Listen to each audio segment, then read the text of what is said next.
Blackstone Publishing presents Colonial Horrors, Sleepy Hollow and Beyond, edited by Graeme Davis. This book is read by Paul Boehmer, Justine Eyre, Jim Meskimen, John Rubinstein, and Stefan Rudnicki. Introduction by Graeme Davis.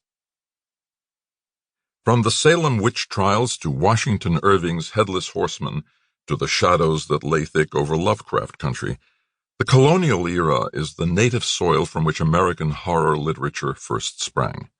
Where European writers of the Gothic and bizarre evoked ruined castles and crumbling abbeys, their American counterparts looked back to the mysteries and superstitions of the 13 colonies, with their inward-looking towns, their stifling religion, and their dark and perilous woods.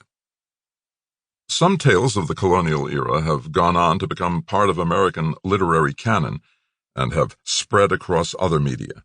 Washington Irving's The Legend of Sleepy Hollow, published in 1820, was filmed as early as 1922, presented on stage in multiple forms, including a short-lived 1948 Broadway musical, and most recently has inspired a popular television series. The dark and brutal history of the Salem witch hysteria has been revisited in novels, films, and plays, most notably Arthur Miller's The Crucible, and continues to inspire both supernatural fiction and social and political commentary.